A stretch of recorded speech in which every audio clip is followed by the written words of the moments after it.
this next song with us. This is real simple. I want you to do this. I want you to go, ah, ah. Me. I'm gonna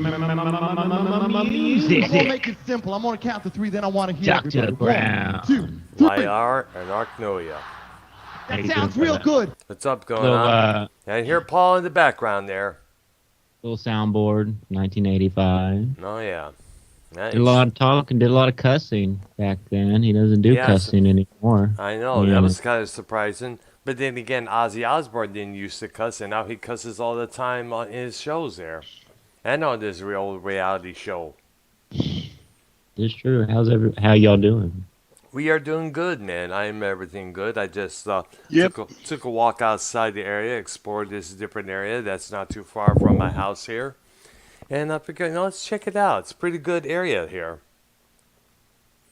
And I even this is part 2 of our KISS show. We're going to cram everything into 90-80 stuff, their later years, Psycho Circus tour, and we're getting to the drama of KISS tonight. Yeah, we got to dig deep into that there. But before we do that, we do have news. Yeah. Now, a news bit I didn't put in the title because you only get 100 letters. Yeah, I know. Words is, and look this up, Brown, because this has to do with you. This band Accept. Their singer had like a throat infection, so they've been replacing him as leads. They've been going, they can cancel the concerts and give their money back, right? So they got to fill in. But they're already there, right? And this happened a couple times now. It's a fill-in, and this new guy, this guy that's filling in for this next concert, I think it's tonight or tomorrow. Look him up because he's in this other band. People are saying he's good. I'm doing that right now, exactly. Now, Accept this lead singer for Accept, this one that you saw, Brown. That's not the original. No. But a lot of people are saying it's really hard to sing those songs. So that's true. This guy who replaced him that you saw, everyone likes him and everything like that. You know what I'm saying? Yeah. And they're calling it a malady. They call it a certain word. It's like it's there. You can see the band, but it's not. A lot of people want to see that lead singer. You know what I'm saying? Like a lot of people are the fans of that lead singer that's singing for him. Yeah. That's sick now. So it's like, all right, they get the choice. They can see the band, but you really want to see. It's kind of like Kiss. If you want to see Kiss, if Paul Stanley's sick or Gene Simmons sick, and they have a replacement, it's like, oh, come on. Like, are you really going to go see that show? You know what I'm saying? Exactly there. Look that up, and we got to get that right name now. You got the new release of them saying that they. Yes, it's been twice now. They're using 2 different singers. Exactly. Go ahead. I got the whole article up, and I'll read you. German American metal legends have canceled their concert in Vineland, New Jersey, due to a virus infection suffered by their current lead singer Mark Tornillo.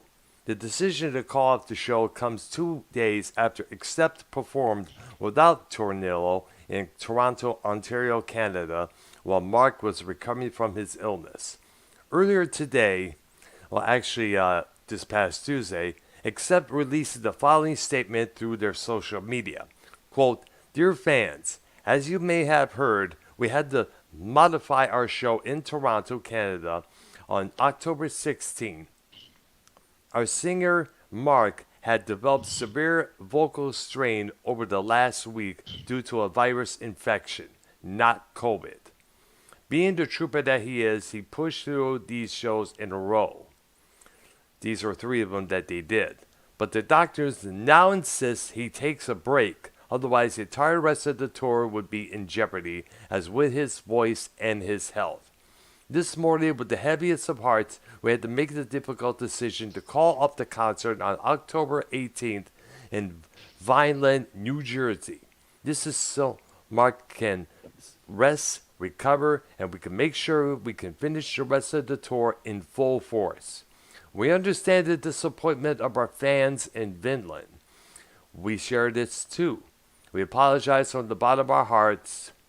We strive to put on the best Here we go. I hate that. We strive to put on the best show possible for every show and want to give you all we can. Thank you for understanding, and we will see you soon on a later date. Stay metal, courtesy, accept. All right. Now, it was announced prior to the Toronto show that the 68-year-old Tornillo, who joined the band in 2009, will be unable to play the gig because of his vocal issues, and could have losing his voice if he went ahead with the concert.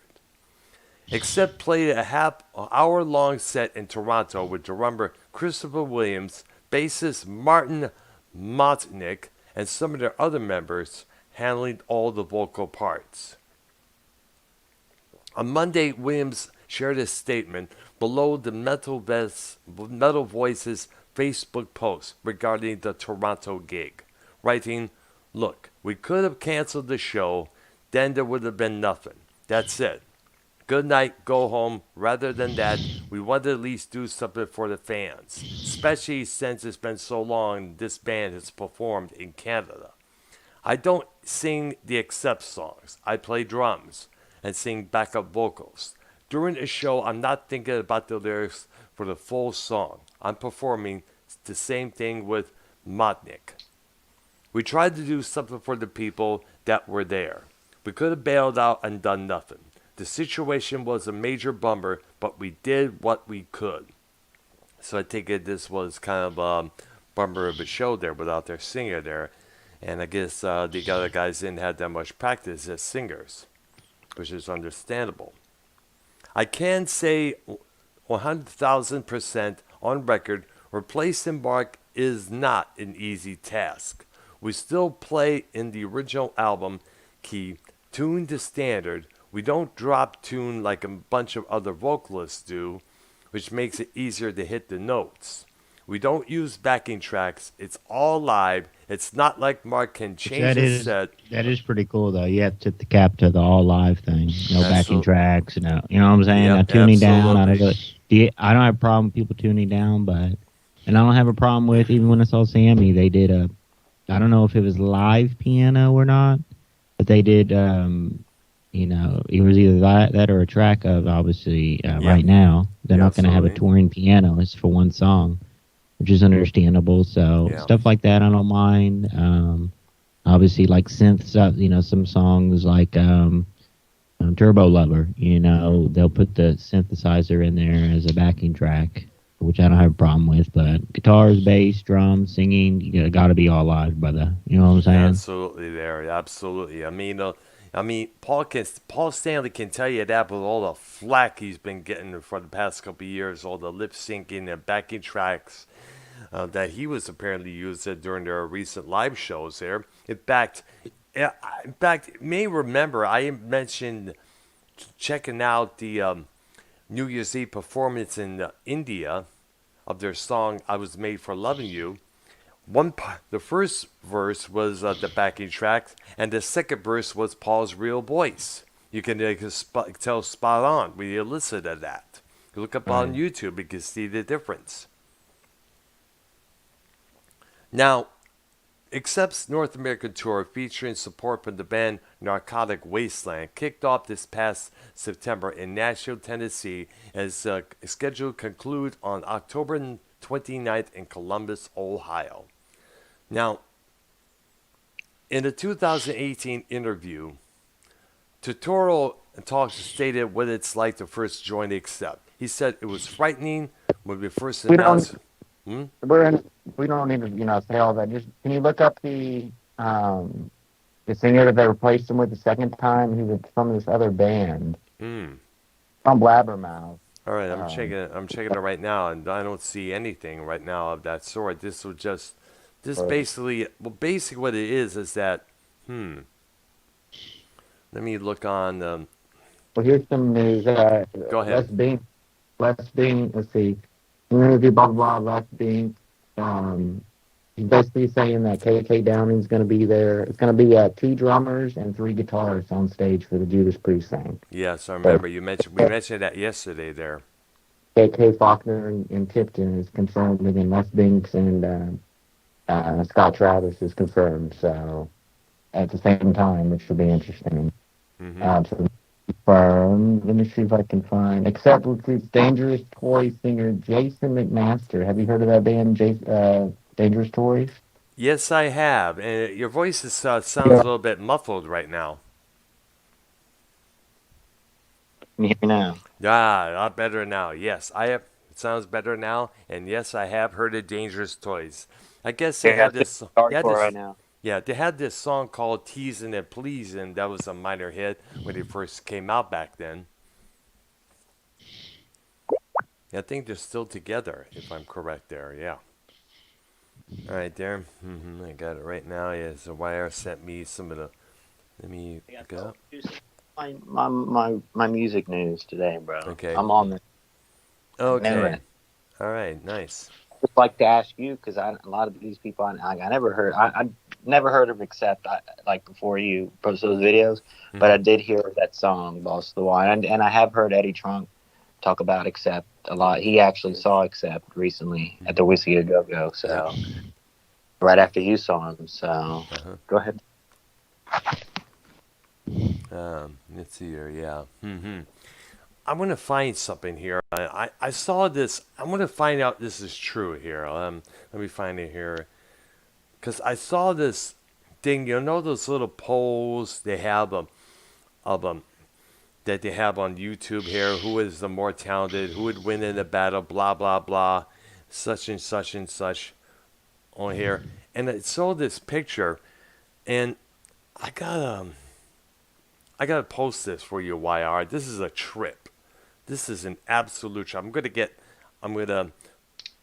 save a screenshot and post it to you right now, and you will be most amazed by this. I saw this. I'm like, I don't know if it's real or what the fuck, but man, oh man, oh man, this is a trip. Let me find it here. I don't know if he actually did this or what. But it seems that James Hetfield of Metallica shaved his head.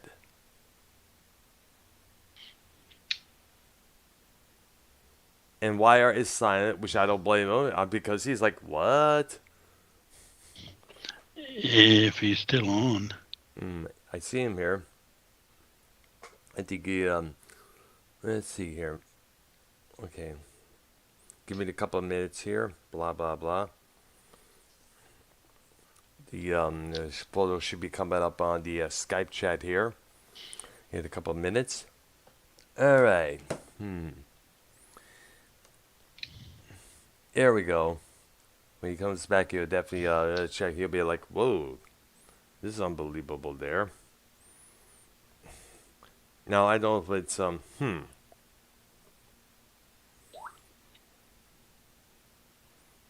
And this is the thing, y'all. Believe this. Somewhere around 19... Let me hit... I'm sick of them doing this. Open it up here. You got to read the article. Blah, blah, blah. Give me a couple minutes, folks. Okay, here we go. All right, there we go. Here we go. All right. What's up? So let's go while we're young. Come on. Okay. This is from Reddit. It says here, how did Papa Het and Kurt Hammett combat hair loss? Now, I didn't know they were going through hair loss, to be honest with you. But I know what Lars Ulrich is, obviously. That's why he's wearing that cat all over 24/7 there, because you see it right there, that he's slowly losing his hair on top. Now, somewhere around 1992, 93, James Hetfield's hair started thinning massively. If you look at photos from 1996, the hair on top of his crown was extremely thin. It seemed he would be fully bald in a few years. Yet during 1999 and 2000, he managed to still have thicker hair than ever before. He still has an impressive hairline for his age today. Kurt Hammett started going bald during 1996. And by the time of Some Kind of Monster, the documentary movie that came out in 2003, the hair on his crown was almost non-existent. Yet today, he has much thicker and fuller hair. So how did he do it? Well, if this post seems inappropriate for this subreddit, feel free to remove it. Now, I'm not too sure. It's just like, this is confusing right now. I don't know, understand. I don't know if it's, or what, or whatever there. This is Brown, kind of, what? Brown, it's a pop up. Relax, come on. I know, yeah. But you know what? Do you think James Hetfield looks good without hair? Like bald headed? Yeah, I put the show. I put it in the description in the Skype chat here moments ago. There. No. I was gonna say he needs some sort of hair there. That's for sure. There, short, short, long, or whichever there. All he needs now is to grow a goatee, and he'll be a Stone Cold James Hetfield. I remember they did some publication did that with Klaus Larson, a leather strip, when he decided to shave his head and to grow a goatee there. Okay, so the Def Leppard Motley Crue tour. That's right. It's going to be a world tour. Now, heavy speculation, John 5 is going to replace Mick Mars, but here's the thing, Eddie Trunk, who is best friends with John 5 goes on Eddie Trunk's show all the time. Mm-hmm. He said that, it's all a rumor, speculation, but when kind of dropped hints, like he's like, if it ever comes out, we will be talking about it, blah, blah, blah. Like like Eddie Trunk, he was persistent. He said it's a rumor, but if it ever comes out to be true, like we talk. So I think it's true, like, because he knows something we don't know, and he's not gonna, but. Yeah. I think it could be true, so we'll see. Yeah, maybe so. And if it does occur, we know the reason why. Considering Mick Mars is a health condition. Remember, he has this arthritic condition where it's like he's hardly able to walk. He's unable to move his neck. He had to have hip surgery to do the Carnival Sins tour back in 2005. The man's in pain. Believe it or not. But yet he's still able to get up there on stage and play guitar. As good as he is. Well, that's good. I'm glad that Vince Neil is, he's not like 80s Vince Neil, but it's doable. Like, obviously it's a hot ticket because they're doing a whole new tour now. You know what I'm saying? Yeah. So that's exciting. Yeah, it's good. Because I know Vince probably feels a lot better about himself there because you remember he must have been affected by all the flack he was getting for putting on all that weight around 2015, 16, when people were coming up with all these memes like grills. But then again, they did the same thing with Axl Rose when he gained a little weight. Instead of take me down to Paradise City, it's take me down to Pancake City. But internet has never been a friendly place to be foot on. That's all I can really say about that. Well, we need to get into the topic here because there's a lot to dive into now. Let's start with when Kiss took their makeup off. Yep. What show was that on? He said it was on MTV. But let's dive into that a little bit more. And then from there, that the next album was Unmasked, but Peter Criss wasn't on there. But Ace Frehley was on there, correct? It was. Apparently he was on there. But then again, Kiss also had a reputation of having ghost players on a couple of tracks there. For example, on the 5 studio tracks that closed out Alive 2, Ace didn't really play on them, except for one song, Rocket Ride, which Ace wrote and sang on. Kiss has always had other drummers, like Anton Fig from David Letterman's band, play on a few tracks. In fact, him and Ace are still good buddies to this very day there. And they had to have Mark Singer Mark Singer play the drums for God Gave Rock and Roll to You #2. Eric Singer. Eric Singer. Well, Eric Singer, yes. But he had to take over Eric Carr's place, who at that time was battling cancer. And of course, wouldn't you know, Singer would end up becoming the official drummer for Kiss for a few years, up to the reunion shows that he would do in 1996. Oh. In the 80s, they did take their paint off. Yep, they did. Okay, so let's start at the Unmasked album, Ark. Unless did we already do that last night? Yeah, we did that last night. Yeah. We need to start with music from The Elder.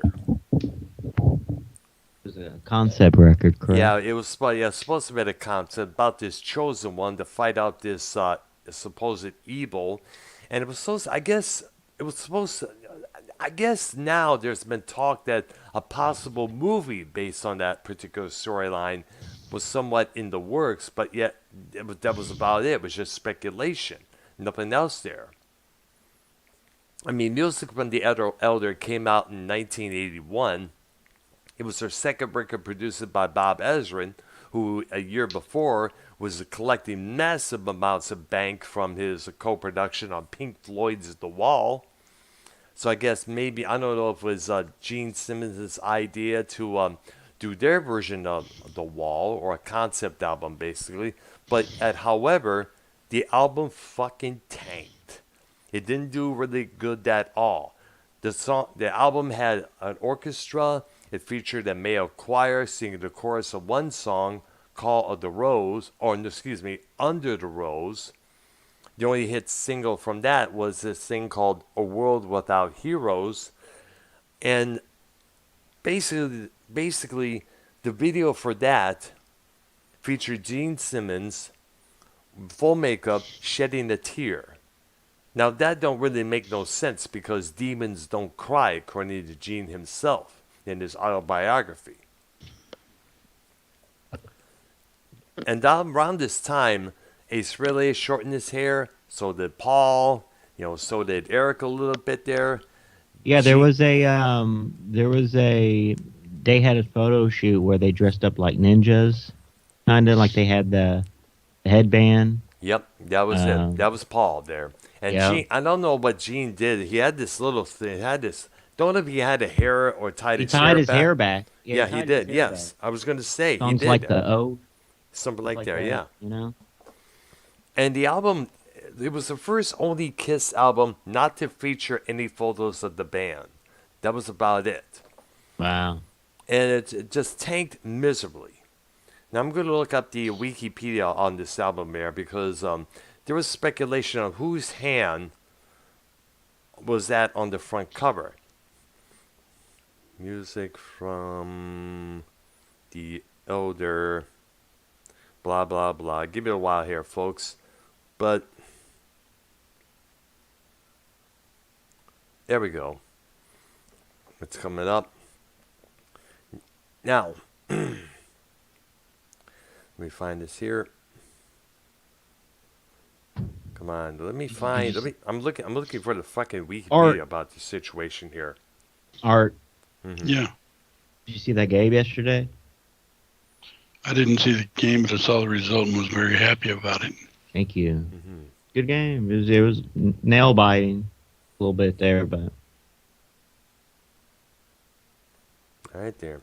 All right, here we go. It was a nice studio album by Kiss. The album marked a substantial departure from their previous output with the concept and orchestral elements. It was the first album with their drummer Eric Carr and the last album to feature Ace Frehley until their 1996 reunion. It came out in November 1981. And due to the poor sales of this album, they did not embark on a supporting tour for the first time in their 8-year history. They decided to just instead make a handful of promotional appearances. The World Without Heroes was later performed on the group's 1995 MTV Unplugged appearance. Kiss have largely avoided live performances of the song for the album following the initial promotional appearances in 1981. Critical reception for the album was relatively kind on its release, but the album proved to be a commercial failure and was for a long time largely unpopular with the involved parties, label and musicians alike. as well as critics. Even considered to be one of the worst albums ever made. Nevertheless, it's gained some positive reprise in recent years, with some critics admitting that the album had its issues, but it was still a concept album worthy of note. All right. And basically, like I said, it was a concept album about this. It was basically a concept story. It was recorded. You know what I'm saying, Tommy? What the fuck? I thought that was a horse. I thought it was YR at first there. But it was but it's a soundbite of Ken there. We should have him on the show there. It's been a while, man. You know what I'm saying, Tommy?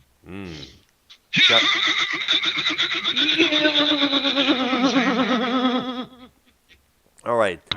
Okay. The basic plot of The Elder involves the recruitment and training of a young hero known as the Boy by the Council of Elders who belong to what is called the Order of the Rose, a mysterious group dedicated to combating evil. The Boy is guided through an elderly caretaker named Morpheus. Kind of like the same Morpheus in the Matrix trilogy, I take it? Right. The album's lyrics describe the Boy's feelings during his journey and his training. As he overcomes his early doubts to become more confident and self-assured. The only spoken dialogue at the end of the track I, during the passage, Morpheus proclaims to the elders that the Boy is ready to undertake his odyssey, saying the elder are a life form without body, according to Gene Simmons. They are an embodiment, but committed to the imbalance of opposites. When darkness gets too strong, a hero is born to restore the balance. Kind of like a chosen one to bring balance to the force, kind of in a way there. A number of narrative passages were cut from the final version of the album. These passages were meant to provide details of the story and act as a transitional elements between songs. And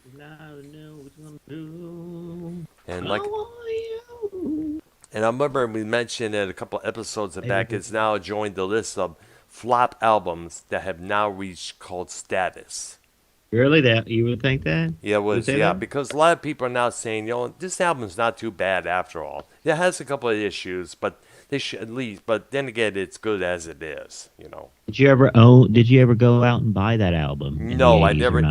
I never did. I never did. You listened to it though, right? I listened to it a couple of years back while I was at my previous job. I looked it up on YouTube here, and I figured, this is different. The song Odyssey is the most quite departure because it has a full orchestra. As I mentioned, the world without heroes. I'm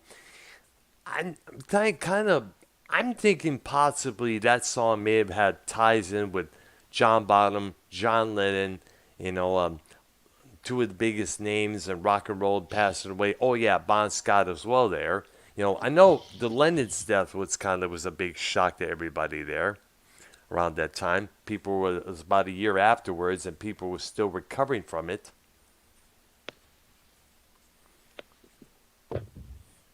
But, oops, I dropped the phone. But either way, that record was like, it could have been better. That's all I can really say there. I want you. In fact,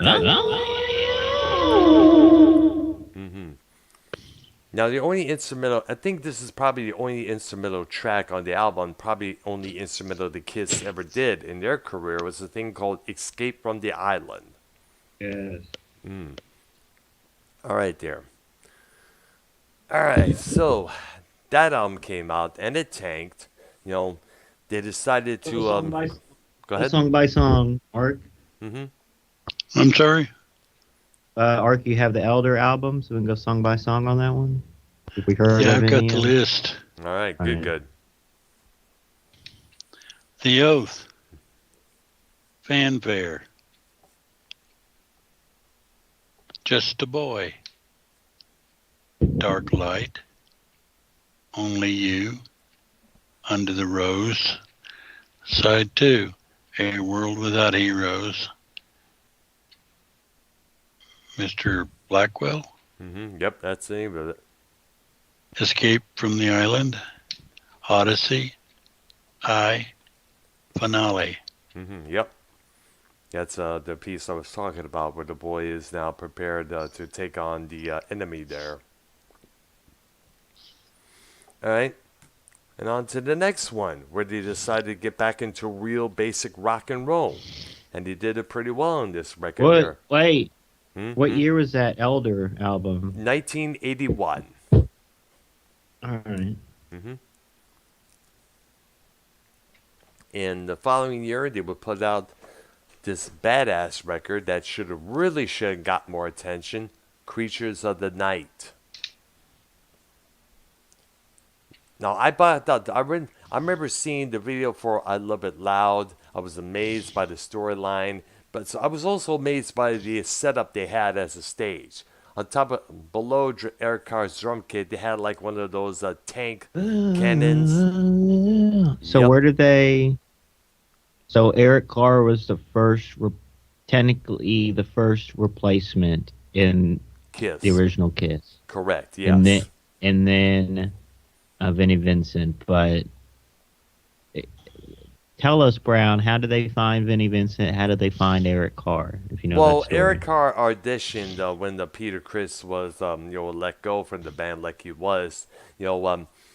He did his drumming, did like what he did, and they decided to call him up and say, hey, you're official our new drummer. Yeah. Yay, exactly. They went and did a tour of Australia, which was massively big at that time because it was their first time there. Right. And all the controversy of Kiss at that time really was made the group outstandingly huge out there and down under there.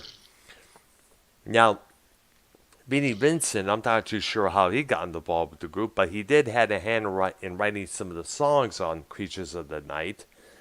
Ace, I think he did a couple of tracks with the group, but they also brought in other guest musicians as well there. But they asked Ace if they wanted to appear on the album cover there, which he agreed, as well as the video for I Love It Loud.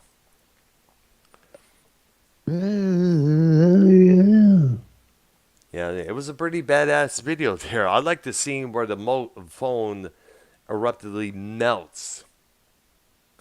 It just quickly melts down to nothing there when you look at it there. That's one of the lyrics was like, heavy metal accident. Yep, absolutely. My favorite is, this is my attitude, take it or leave it. Guilty until proven innocent. Whiplash, heavy metal accident. Rock on, I want to be president. Yeah. Badass tune from him. To this very day. Other good songs from that record, Killer, I Still Love You, the title cut, as well as Rock and Roll Hell, which I understand was co-written with Jim Valance, who co-writes songs with Bryan Adams. They did a tour in 1982 to support that album with Vinnie Vincent taking his lead guitar. And from what I understand, the tour was not that good of a tour there. There was a lot of empty seats, according to Paul stated in his autobiography. It's like, it didn't make no sense at all. The kids were like kind of dying out. This was a new era.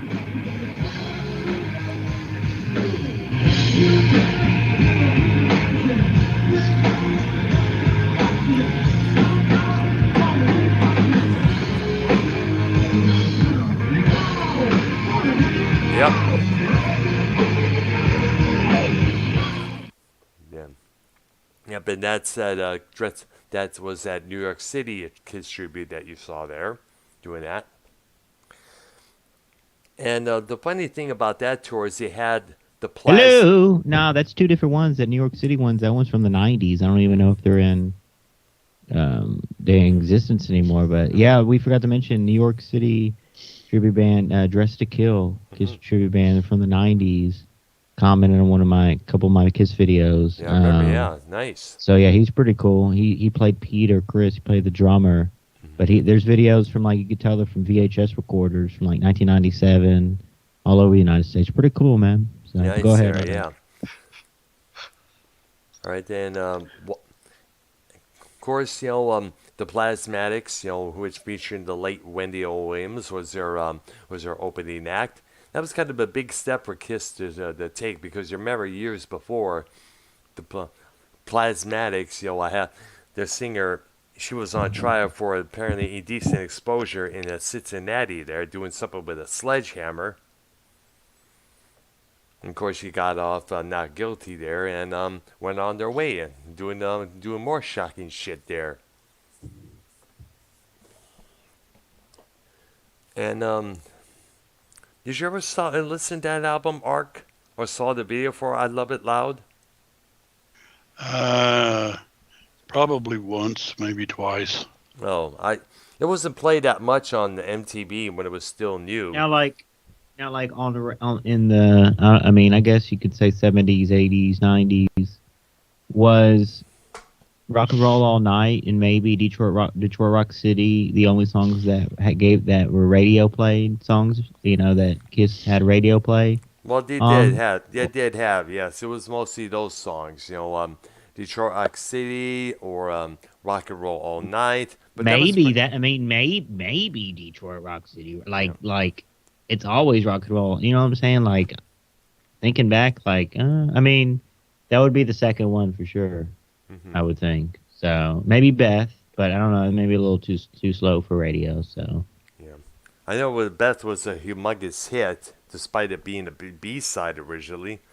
And remember, Gabe propelled Peter Criss as a singer as well there.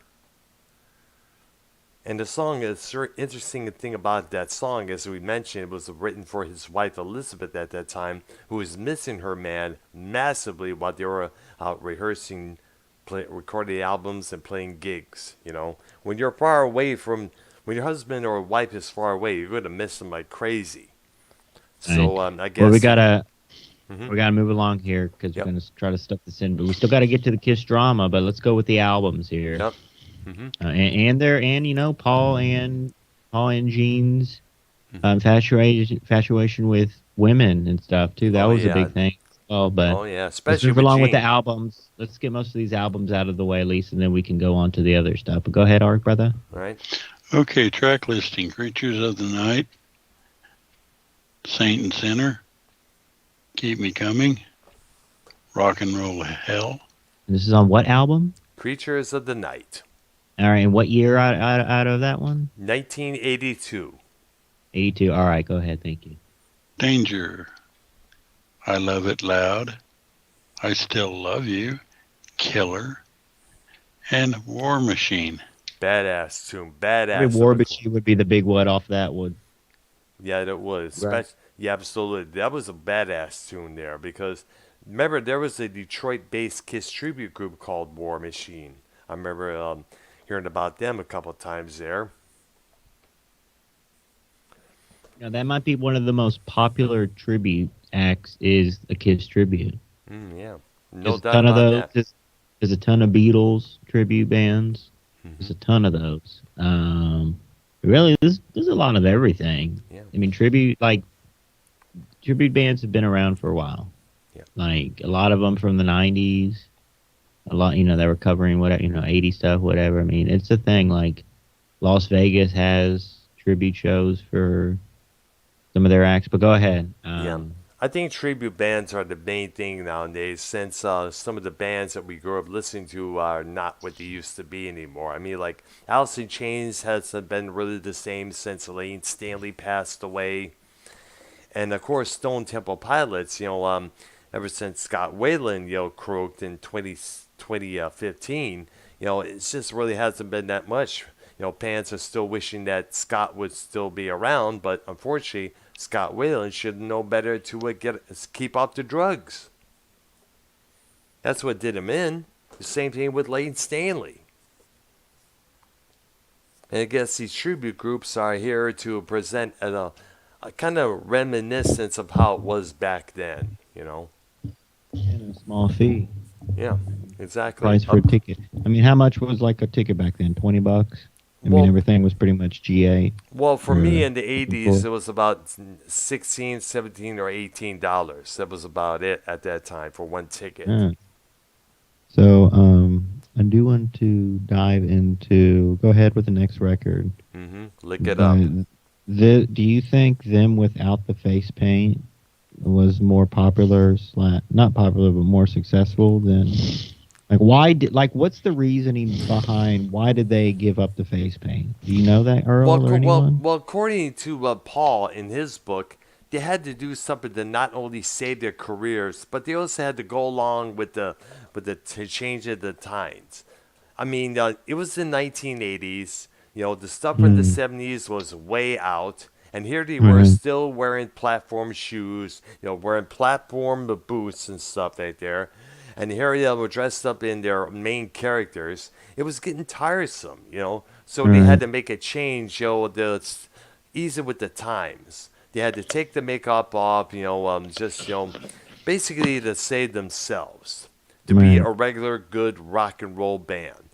Now, Lick It Up was a pretty good, you know, it was a hit single there for a long while there. Huge song. Yeah, absolutely song. there. Probably the biggest song from their no face paint era, honestly. Yep. And it's safe to say that the next few records after that, when they did that, were pretty successful as well there. Animal Eyes did well with Heaven's on Fire. Tears Have Fallen the year later did pretty well on MTV and on radio. You know, Crazy Nights was played well. That's just as well there. You know, the song Forever from Hot in the Shade, that became the biggest hit song since Beth. It was a Paul Stanley singing. It was co-written by Michael Bolton. Revenge, which came out in '92, was one of the biggest albums. Hold on. What's the next album, Mark? Didn't it Lick It Up? Yep. So we need to go down the track list. Okay. Exciter? Did you just pre-song? No, it's a different song there. Kind of like when you think about it. Really? Yeah, absolutely. Why would they name it that's like... Well, songs can have... There are certain songs can have the same title. It's a song... Yeah, but that's like not a regular title, though. Well, I don't... I think... I remember I had the cassette version of that album, and it's definitely a different song. And I don't think Paul Stanley can reach that high of a notes like Rob Halford did on their Exciter. Right. If he did, he'd be picking up his balls from the floor there. Okay, Not for the Innocent. Lick It Up. Young and Wasted. Great song there. Give Me More. Side 2. All Hell's Breaking Loose. Great song for 2020 there. A Million to One. Fits Like a Glove. Good song there. Dance All Over Your Face. I like that one too there. And on the 8th day. God Created Rock and Roll.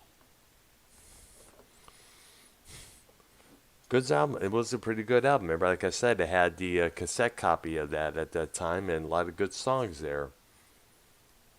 I gave rock and roll. Didn't they?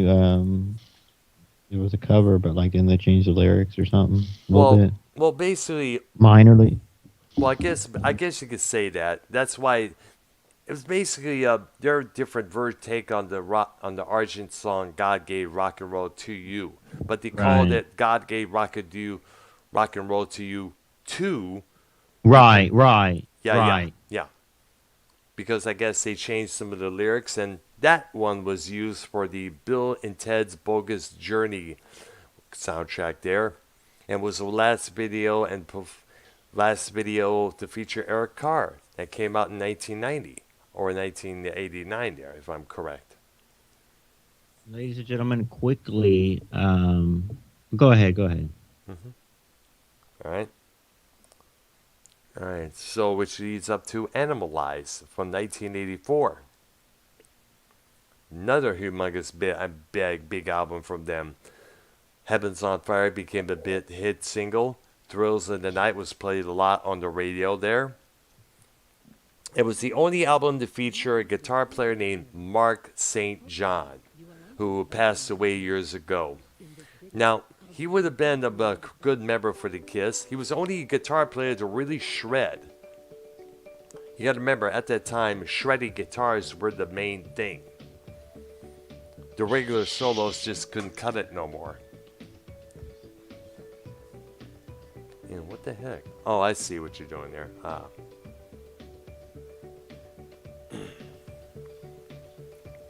Ladies and gentlemen, we need to take a moment to... Ark, are you here with us? Yes. He's still here, yeah. Patreon.com/Arknolia. We just did a show yesterday. And I posted it. And it is posted, confirmed. Of Batman. We're going to get into Superman at another time here soon. Yeah, probably next Wednesday, I'm thinking. Next Wednesday. And outside the box stuff, sports, we get to the wrestling. But all the money goes to him. Me and Brown just helping out. But it was a fun show, the Batman thing. It was. Why I need to turn the music down. I have trouble hearing you, dude. What? Dude, you have to turn the music down. All we can hear is the music. Yeah, we can't hear you, bro. All right, so I was just the Patreon. Dr. Brown, tell him about it real quick. Okay, Ark has a Patreon. It's called. Just go to patreon.com/Arknolia, and Ark will have videos of sports stories, stories of TV shows, the episodes related to that TV show, movies, you name it. As mentioned, me, YR, and Ark did a show on Batman, and next week we'll take a look at Superman. Yes. So definitely, when they go, definitely want to check out his Patreon. Sign up for that as well. There, you will not be disappointed, boys and girls. All right, give some Ark some good support here, everybody. All right. Thank you. Thank you. You're very welcome. All right. So the next record, Animalize, as I mentioned, big radio hit there. Only album featured the late Mark St. John, and apparently he was having trouble. He was having this condition. I'm not too sure what it was called, but his right hand was turning purple. His hand was getting intensely swollen. So what they did is that Mark would do one half of the show, and he would bring in this other guitar player to fill into that spot. He would later become the permanent member of the band, Bruce Kulick. Yeah. Now, Bruce Kulick. Bruce Kulick, yeah, brother of Bob Kulick, who was a guitar player himself, who later played with Paul on Paul's Brief Solo Tour in 1988. And Bob Kulick was also a member of this band called Balance, which one song I remember being played on the radio when they debuted years earlier. Forgot the title of it, of course, but what do I know at times? Now, Kulick, as you know, would become the permanent member of the band there, and he would last up until about 1995 after the Unplugged show there, when he brought back Ace and Peter to do a couple of songs, all 6 of them together. Vinnie Vincent was already booted out because of his attitude. And for what I understand, Vinnie Vincent apparently has mental issues, if I'm correct.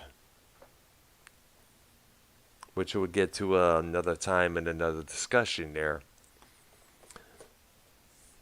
All right there. And Ark, do you have the album listing of that album? Track list. Yep.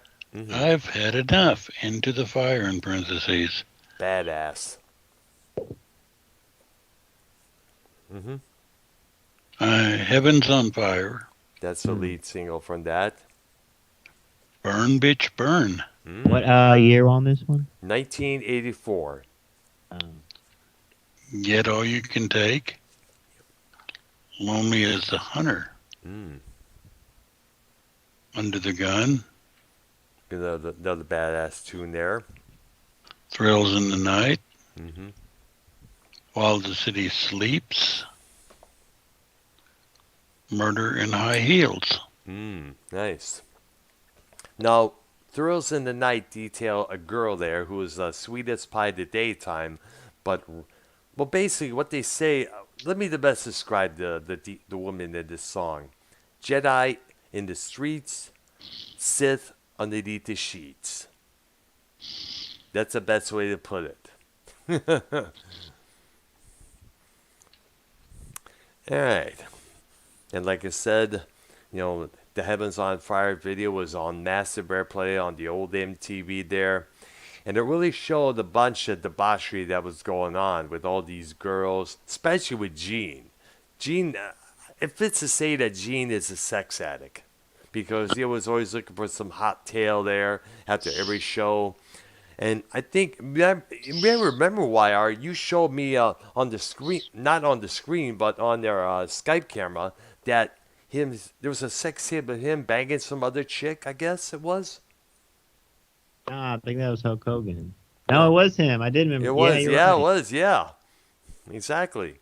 And was this tape recently, if I'm correct? I don't know. You have to look it up. Yeah. Right there, because it may have been recent because Gene looked like he gained a lot of weight. All right there, I'm looking it up right now.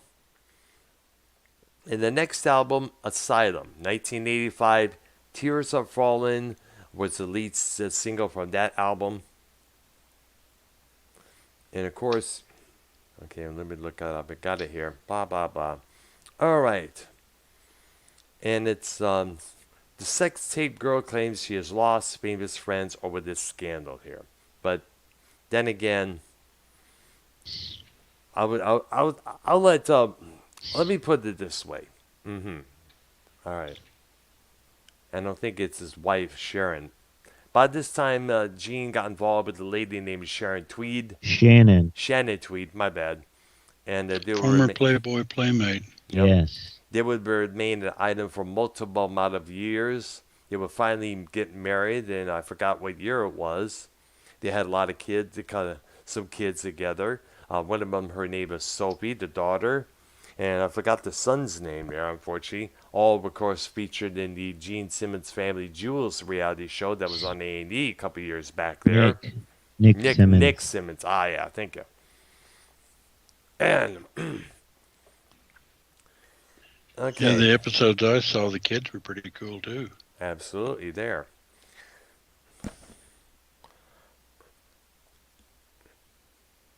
All right, there. And Ark, you have the list for the track list for Asylum. Yeah, want me to read it? Go right ahead. King of the Mountain. Any way you slice it. Who wants to be lonely? Trial by fire. I'm alive. Love's a deadly weapon. Tears are falling. Secretly cruel. Radar for love. Not the same as radar love. All night. Do you wonder what that's What about? year was this album and what's the name of the album? It was called Asylum. It came out in 1985. There's a lot there, bro. Was most of it Gene, or you think it was a mix? What? The musicians on the album? The singing, like Gene songs or Paul songs for the 80s, was it? It was mostly between those two, no doubt about it. Remember? I know that, but like, what would you say? What would it be? More Gene songs or more Paul songs? I know I never had Asylum, so I wouldn't really know. But I think it was about equally on both Lick It Up and Creatures of the Night and Animalize. Right. Yeah, absolutely. It was a double. It was about kind of like half and half. All right. I'm reading all the details about the sex tape right now. Oh well. And the girl in the videotape, her name is Elsa. E-L-S-A. Now here's the thing. I guess I don't know how Shannon Tweedy was able to put up with Gene going behind her back. She must have understood that Gene needs to get laid almost 24/7. But if I was a sex addict, I would make my girlfriend my cure. I mean, like, geez, I'm sorry, I just can never go behind my lady love's back. That's all I gotta say. I can really do it. I'm a pretty faithful guy till it comes to my whichever lady I'm involved with.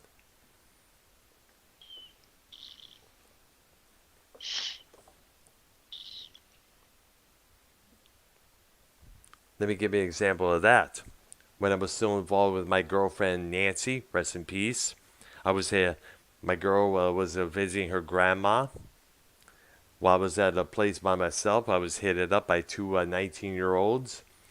Now I was tempted to go along with them, but I figured, nope, not going to. I'm not going to fuck up a badass relationship. I'm not going to fuck up a badass relationship with my lady love just for a one-nighter with these two bimbos who's going to probably dump me later on the next day. Fuck that. Oh. I'm not gonna fuck up any good romance that I got going on there, no matter what.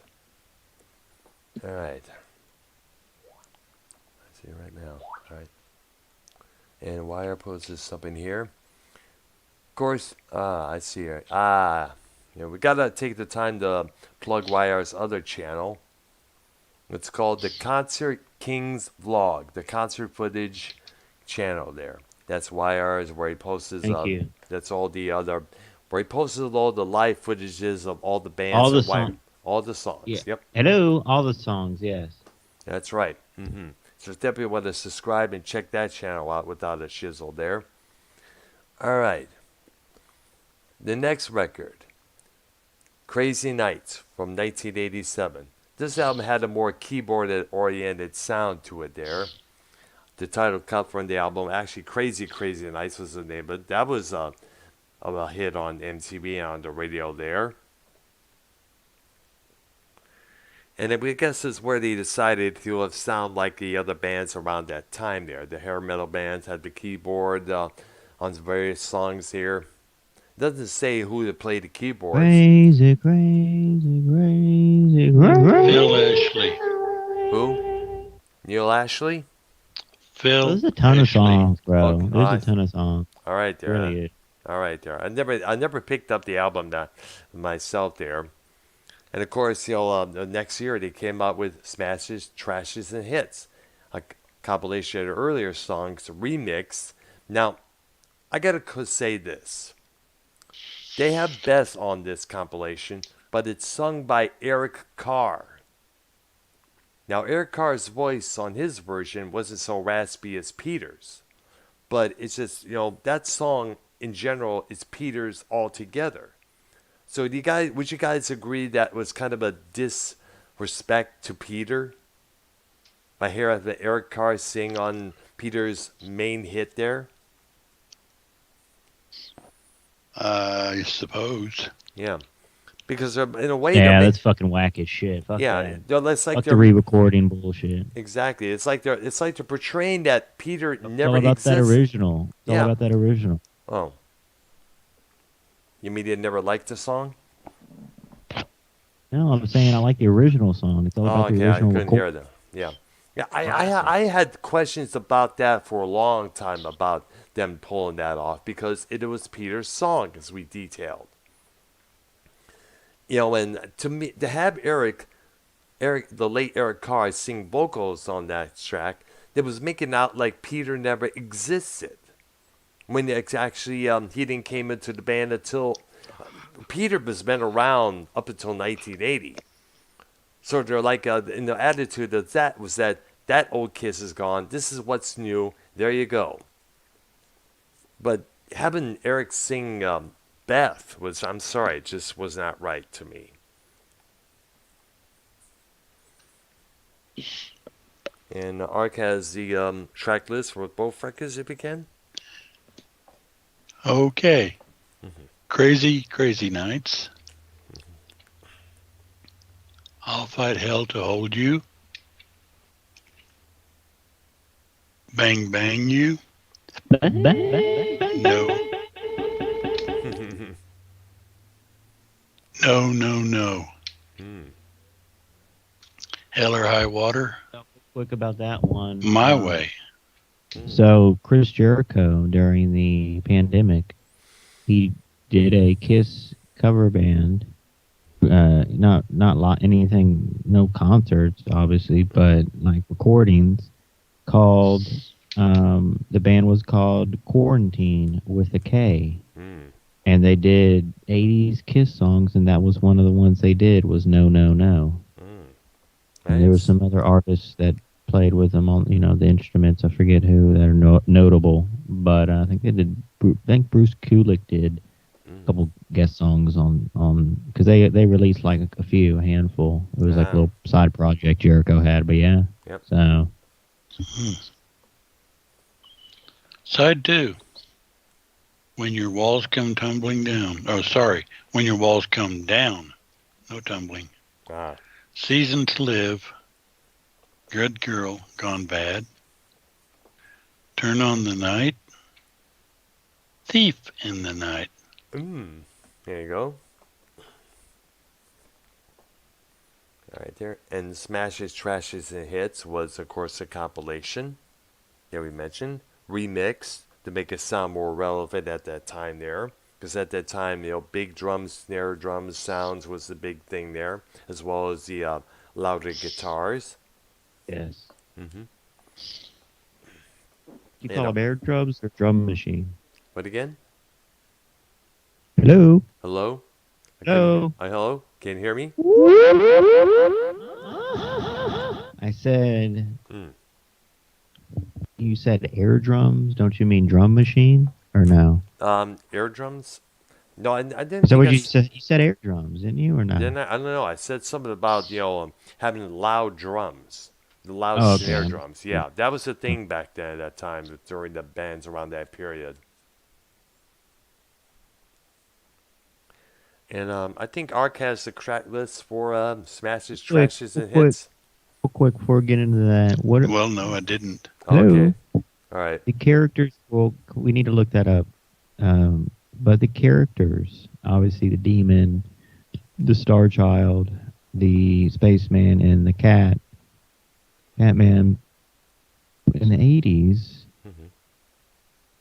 they were unmasked, and then did they come back as the Foxman and the Link? What was Vinnie Vincent's character's name? It was an Ankh warrior in the Ankh warrior. Yeah, Ankh. So, the Ankh on his face. So originally, so Unmasked came out, boom. Then they went, look it up, no face paint. Did they do face paint after that? No. So it was face paint, and then they got the new characters, Vinnie Vincent and Carr, our singer. Yes. So it was all face paint, and then they dropped the face paint. Well, they remained They didn't go back to it until, 96, Psycho Circus, the reunion, correct? Yeah, absolutely. You get what I'm saying, though? Yeah. Y'all get what I'm saying? Yeah, up until... Because we need to mention that, too. Like, obviously, if we see the video, look it up, you'll see video events, the new people in the band without the makeup. But there was a point that they had makeup, so go ahead. Yeah, they had that. Yeah, during the Creatures of the Night tour in 1982, that's when they still had the makeup. It was their last tour with the makeup up until the reunion with Ace and Peter. And that was the year, about 12 years later. But throughout that whole time, it was all makeup free. Interesting. Yep. And of course, in 1989, they come out with Hot in the Shade. Which is, I wish I had a guy. Okay, I had looked up the album you'd mentioned previously. Yeah. Smashes, Trashes, and Hits there. Right. Go ahead. Kind of like an official greatest hit. Yeah, pretty much at that time. Compilation. And they had 2 extra songs up there. One of them was X Put the X in Sex, which got made a good radio airplay there. Are you reading the list or am I? No, you go ahead. I don't have the list. know what I'm saying, Tommy? Let's put the X. That was a horse. Let's put the X in sex. Mm-hmm. You make me rock hard. That was look, that previous one. Let's put the X. That was a good hit too. It was, yeah. That was a Paul song, Paul Stanley song. Number 3 is a Love Gun. Mm-hmm. Detroit Rock City. Mm-hmm. I Love It Loud. Deuce. Lick It Up. Heaven's on Fire. Calling Dr. Love. Strutter. Beth. Tears Are Falling. I Was Made for Loving You. Rock and Roll All Night. Shout It Out Loud. That is record 1. Mm-hmm. Record 2. I didn't realize it was a double album. Oh, wait. It's not. I just read you the North American edition. The other one here is United Kingdom edition. I don't care. Oh. Oh, wow.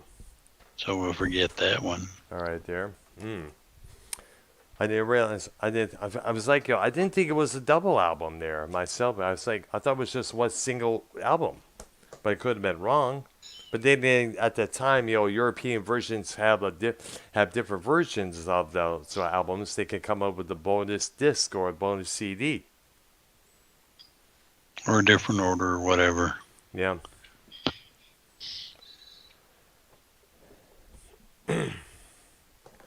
Anyways. Now you can go to Hot in the Street. Hot in the Shade there. Yeah. That was a pretty... Sheet. I got that cassette version from a giveaway at the nearby at the Ritz in Roseville when one of the rock stations came by there.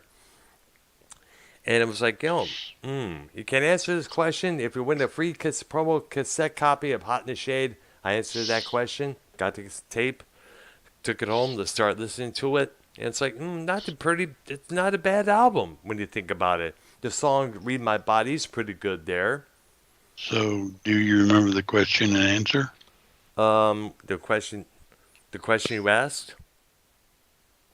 No, the one you Come on, answered. Brown, wake the fuck up. I don't really remember. I think it was... Fucking asshole. Dude. Jackass. Go ahead. No. Brownie, I drink coffee. This was about 1990. I just remember, remember the basic stuff from around that period there.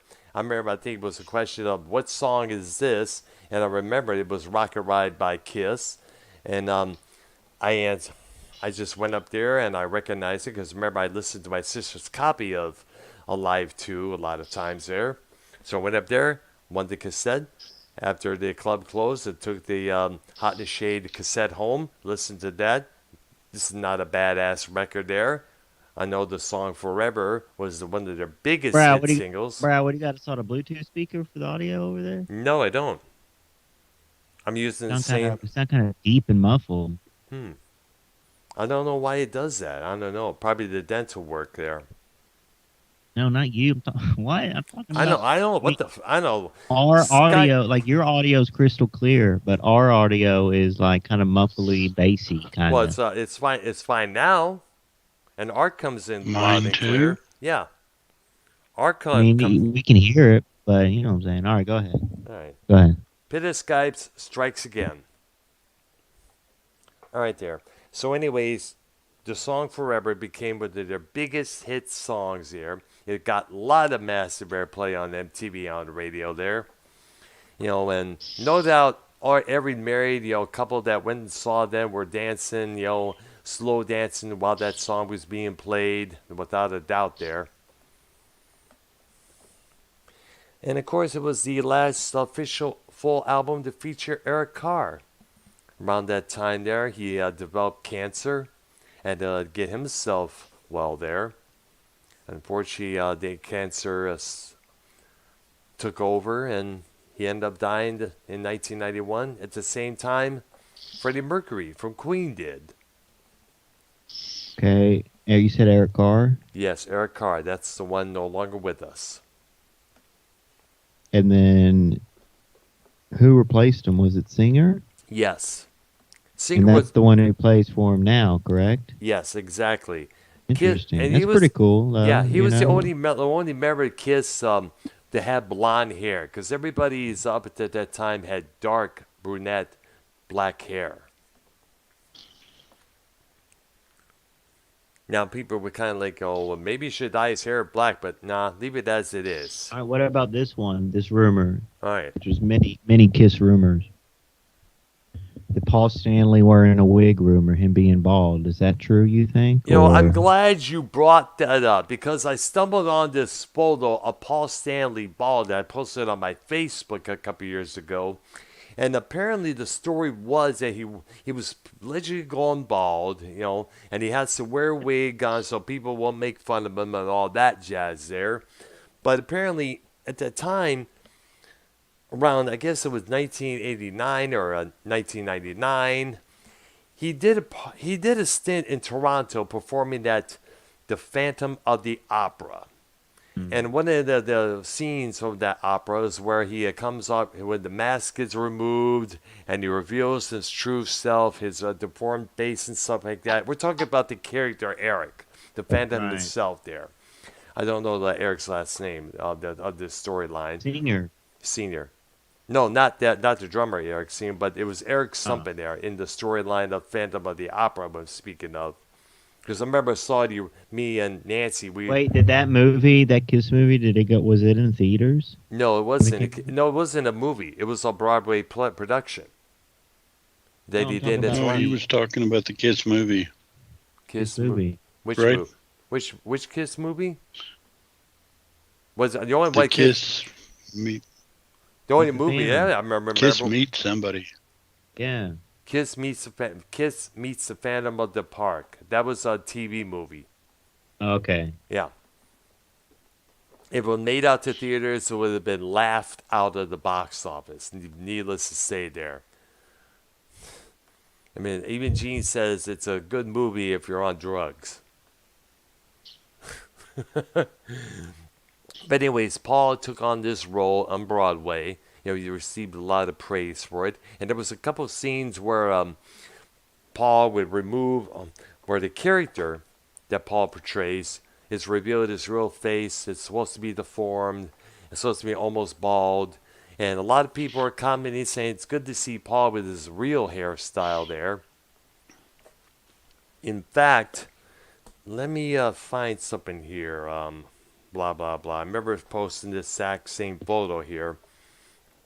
And let Ark run down the track list for Hot in the Shade. Rise to it. Mm-hmm. Betrayed. Hide your heart.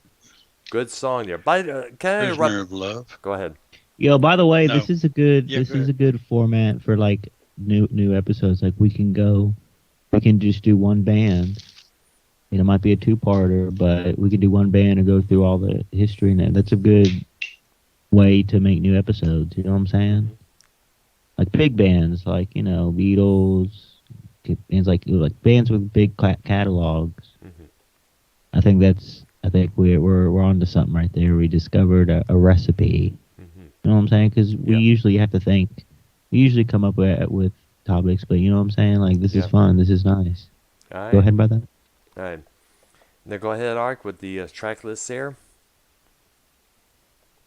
Prisoner of Love. Read My Body. Yeah, it's one I was mentioning. Yeah. Loves a slap in the face. Forever. Silver Spoon. Side B. Cadillac Dreams. King of Hearts. The street giveth and the street taketh away. Mm-hmm. You love me to hate you. Somewhere between heaven and hell. Little Caesar. Boomerang.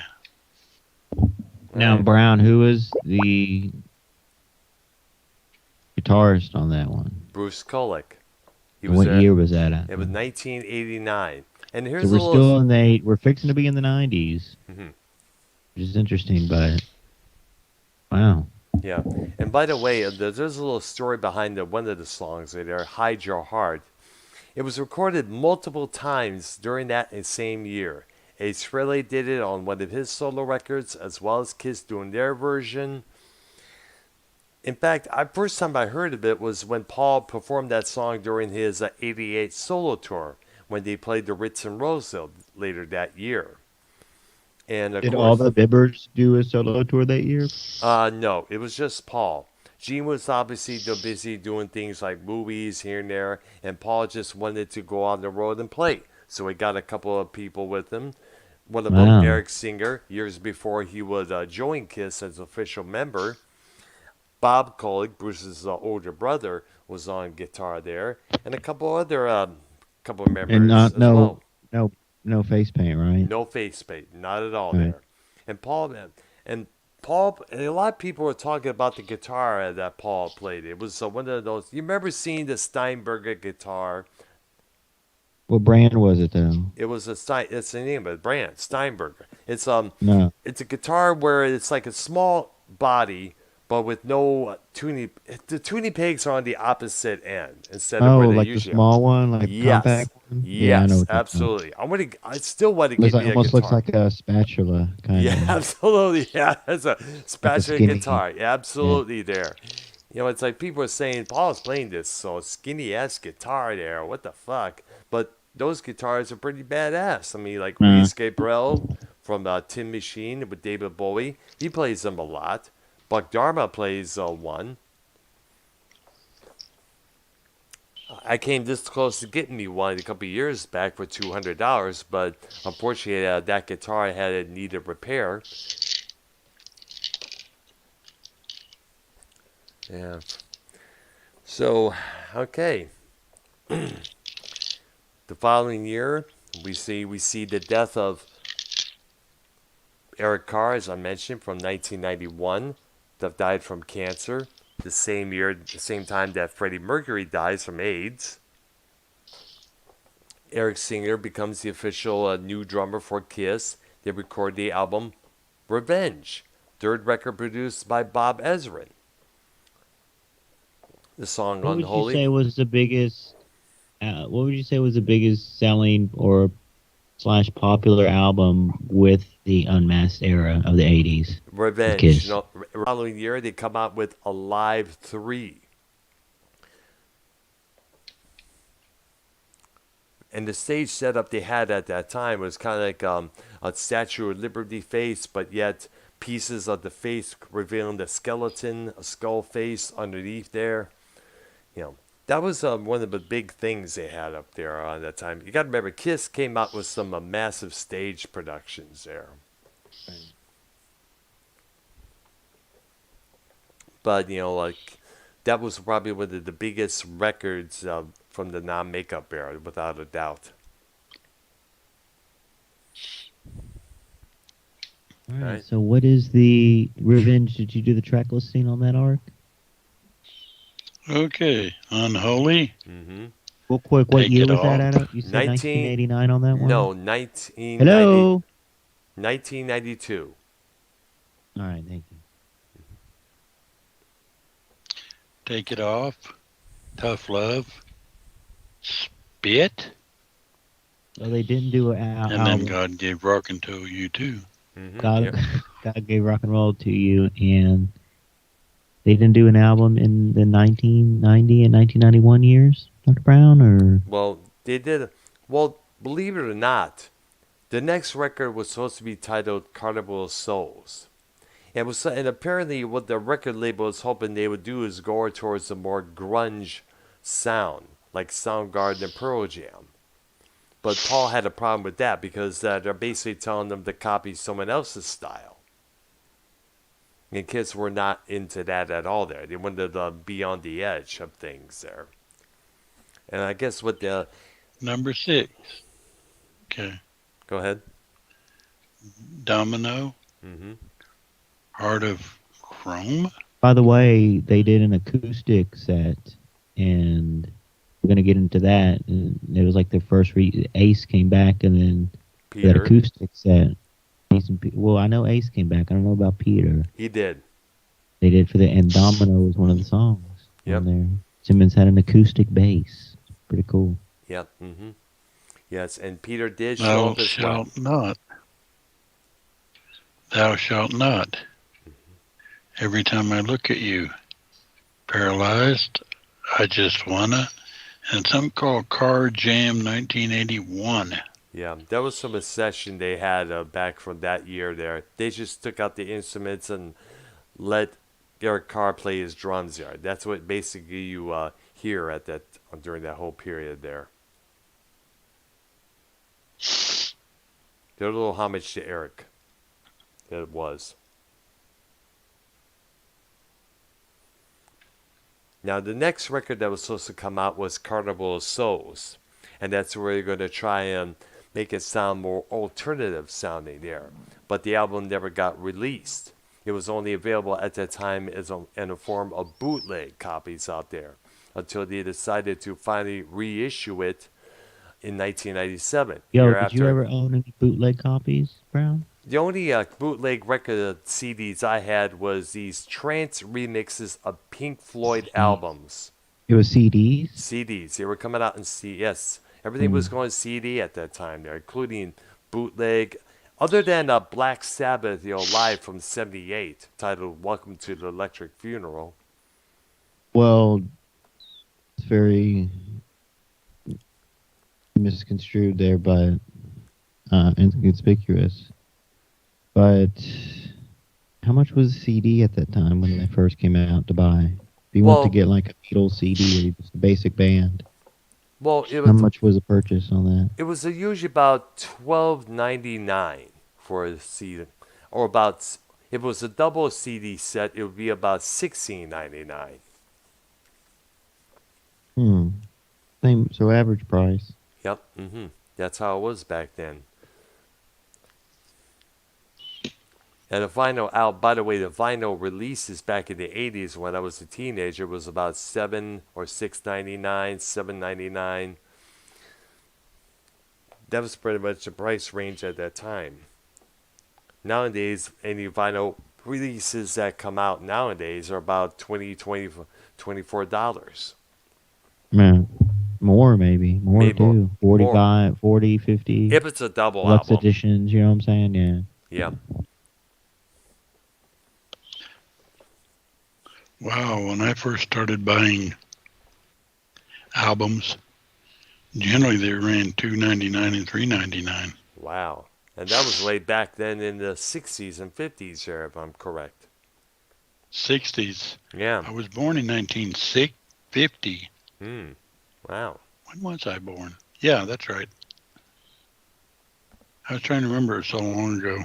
All right, there. I was born in 66, so around that time, I was about 4 years old when the first Woodstock event went down.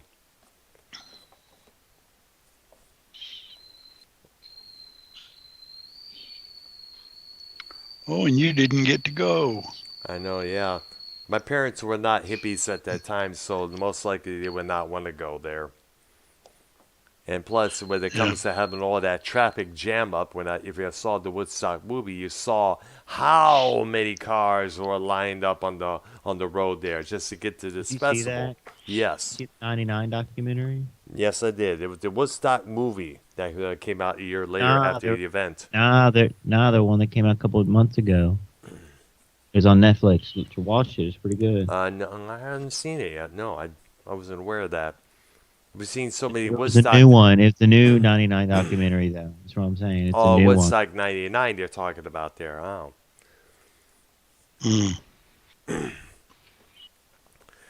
All right, so Revenge, a couple years later. Now, the story behind MTV Unplugged, Ace and Peter were invited to participate in this Unplugged event there. It was taped, premiered on MTV in 1995. They did a lot of songs like World Without Heroes, Sure Knows Something, and YR's cheering for the, and YR's watching the ball game right now. And of course, they brought it out towards the end. Ace and Peter.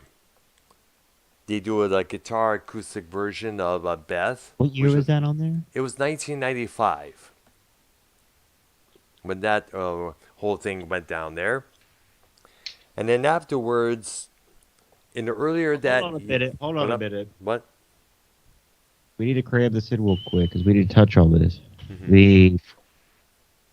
The breakup. What was the reasons for the breakup originally?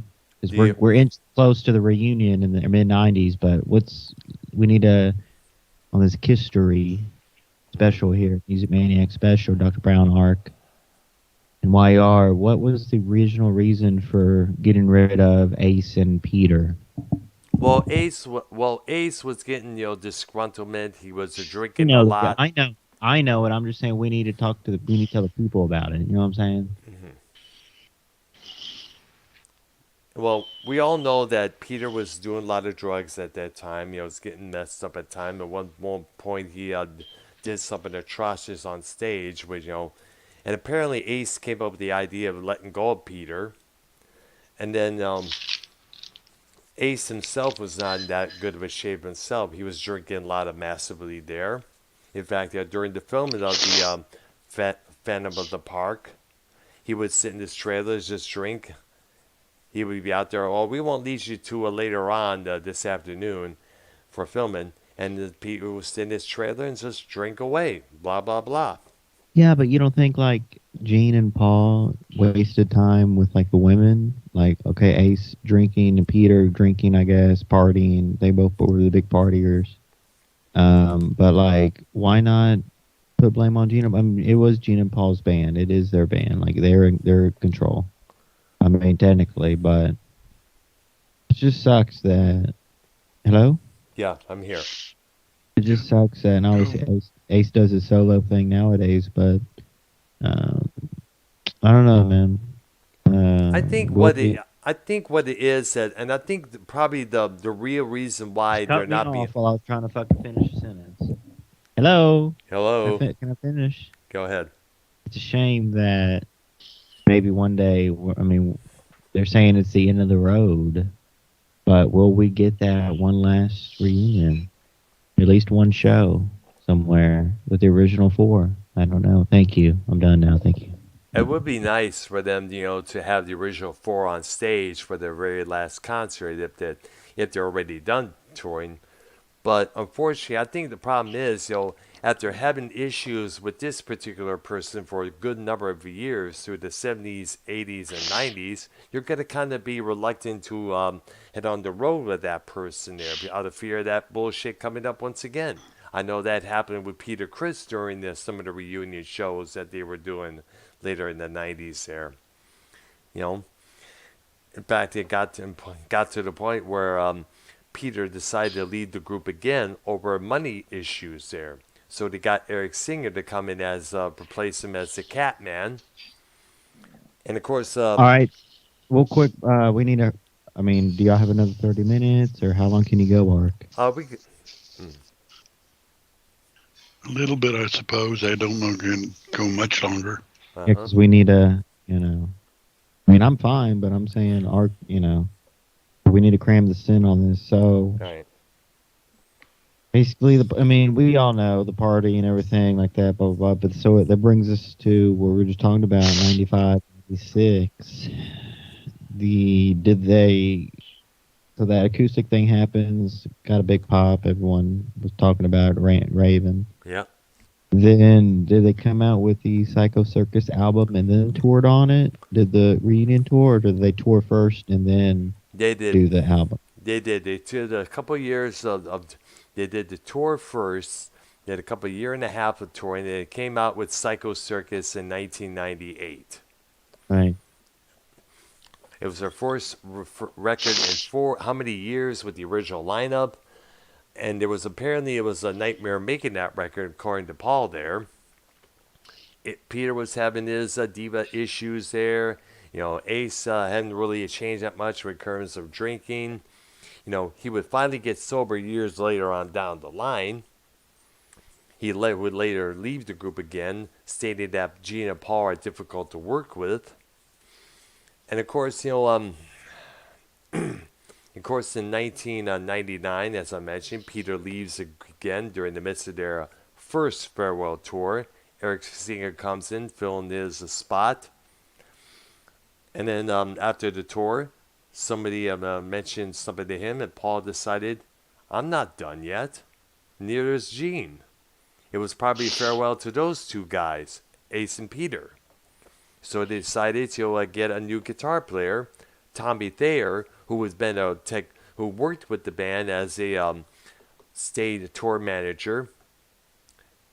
And they decided, oh, hey, would you like to be the new spaceman? Tommy's like, yay, I'll do it. So it's been Thayer and Singer hereafter.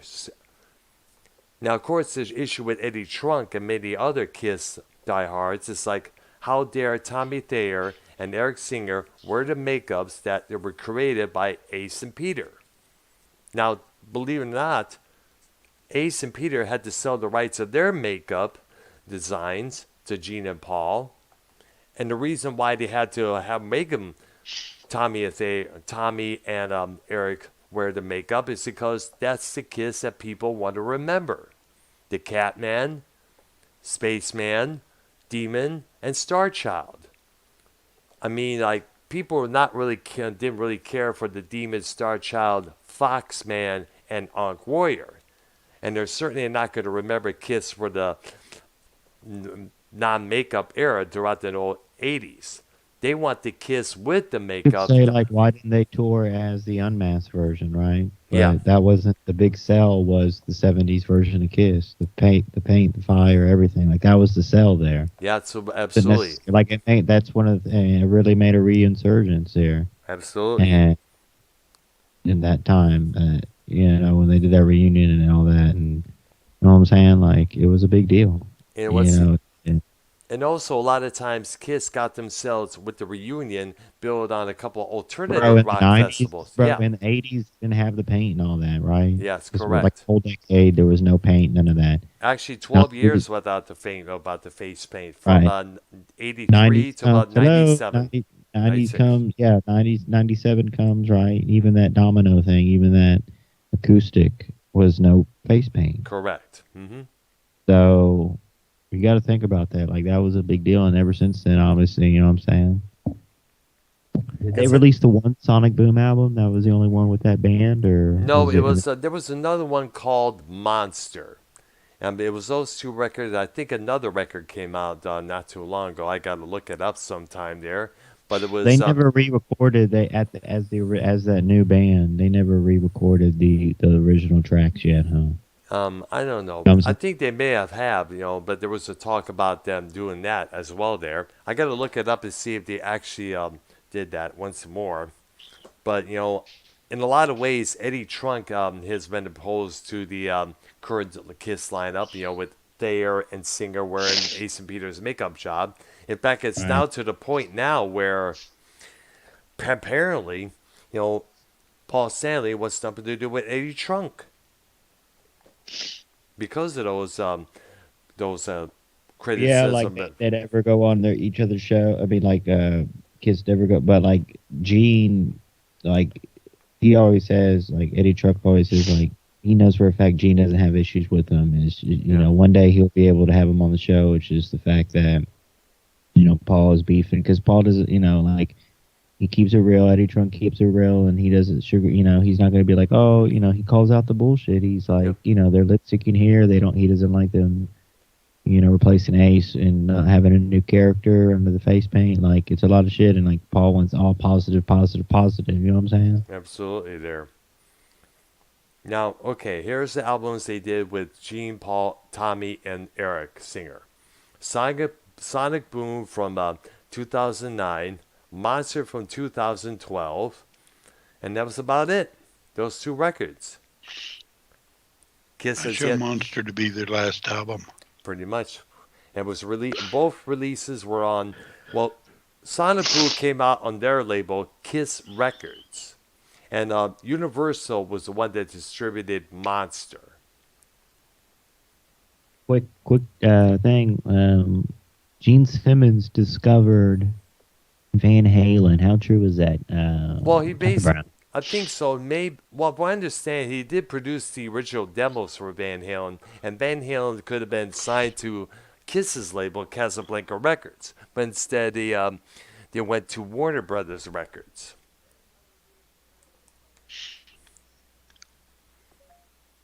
And on the Van Halen's first album, it says right on the back cover, special thanks, first name, Gene Simmons.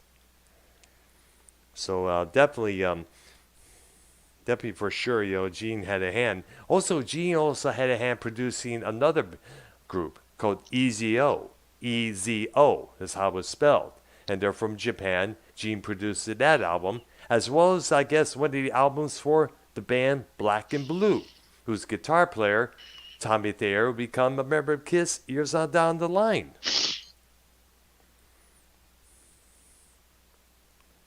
Yes. Gene was really putting himself out there, as a producer, actor, musician, you name it there, gigolo. I mean, like, one of their producers who worked with the backstage said that he was always the one reading the Variety magazine.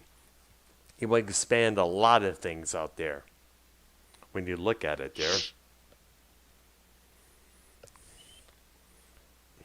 That's right. And, of course, in 2014, the original lineup got inducted to the Rock and Roll Hall of Fame. He accepted their awards, but they never did a live show there, unfortunately. And to the dismay of Ace Frehley, who even brought his guitar, put it underneath the table in hopes that they would play it together. The situation right now, in 77-76, he signed a management and production contract with Van Halen. He produces one of their demo tapes and attempted to find a deal for the group with a variety of major record labels. When no deal materialized, he released them from their contract. From 2006 to 2008, Simmons served as a marketing and publicity role with the Indie Race League. And in 2012, he headed the Rock and Roll All-Stars Tour, which performed in stadiums across South America. The project also features Rock and Roll Hall of Famers like Joe Elliott of Def Leppard, Duff McKagan of Guns N' Roses, and Matt Sorum from Guns N' Roses, Velvet Revolver, and of course The Cult, and Glenn Hughes from Deep Purple, as well as Billy Idol guitarist Steve Stevens, Ed Roland from Collective Soul, Sebastian Bach, formerly of Skid Row, Mike Inez, the bassist from Alice in Chains, and Billy Duffy from The Cult. And that same year, he also partnered with Paul Stanley to form 3 other investors to form the restaurant franchise Rock and Brews. And in 2017, he launched The Vault, which is a compilation of all his major works, selling for, get this, $2,000. I know there. And in 2018, he was named Chief Evangelistic Officer of the Canadian cannabis company Invictus MD Strategies. He also holds a large investment stake in the company. So, just say basically with that one is that he supports cannabis, but he doesn't smoke it. Because Gene is anti-drug to the very core there. That is something there. All right. What is your favorite Kiss song, Dr. Brown and Art? I'll let Art go first here. Oh, thanks. I know. Art has been in the background here, only giving the track. I think on the future episodes, we'll allow Art to have more of a say-so when it comes to these discussions here. Because I feel bad for Art now. How? Yeah. That sounds kind of weird. Yeah. Come on, bro. All right, there. So, what is your favorite Kiss song, by the way, Ark? No, you're first. Nah, you first, dude. Mine is 100,000. Mine is 100,000 years. All right. My kind of tough. I must have been a man.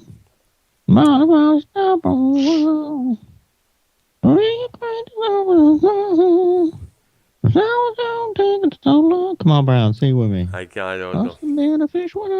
I cannot sing Come for on, the shit, dude. I can play I along. can't either. I can't either, but just play along with me. Yeah, but you sound better.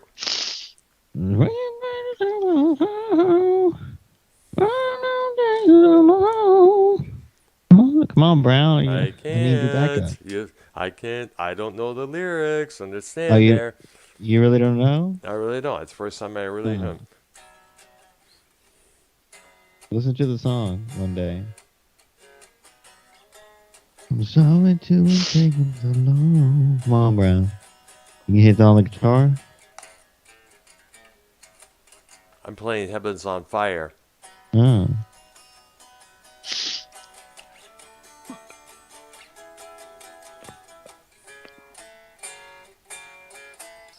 I'm playing nothing.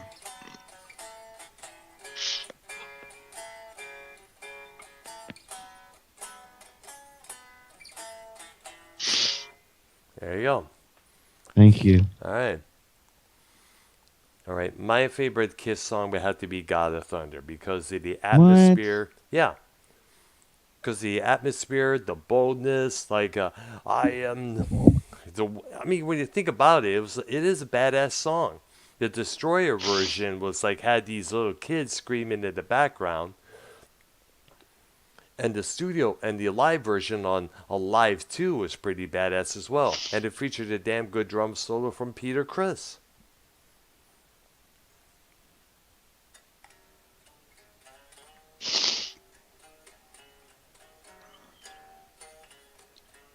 Okay. Are you okay, about Art? that sneeze. Ah, that's what I was wondering what that There's was. a sneeze. Yeah, I kind of disguised it, didn't I?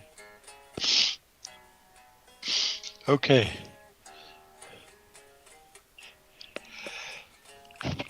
Ew, another sneeze. Oh, Gesundheit, dude. I'll rattle off about 6 of them. Okay. It's kind of hard to come up with this is my favorite, but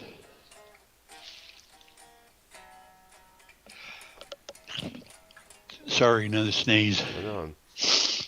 I like their cover of 2000 Man.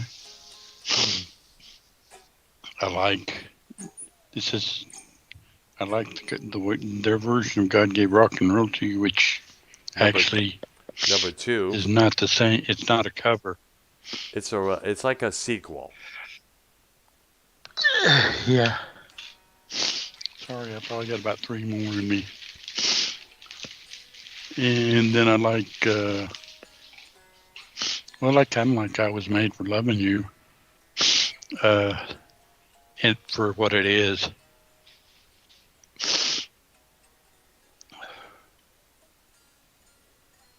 Damn. But I think my favorite's Detroit Rock City. Right. Yeah. Of course, we all know the story behind that song there, allegedly. All right. Now, Kiss, are they still on tour, or are they finally done? No, they got some stuff spread around for sure. All right, there. No surprise there. And we would hear like what they need to do. Like Eddie Trunk said, they need to do for their last ever concert. They need to do it at like Central Park, but make it free. Yeah, it's true there. Yeah, and we bring it back Ace and Peter for this final performance, at least. Go out. That's going out with the real bang. And by the way, I should also mention that Paul Stanley had a project about a year or two ago called Paul Stanley's Soul Station, in which he covered a lot of R&B soul classics from the 70s. His version of Ooh Child was pretty good there.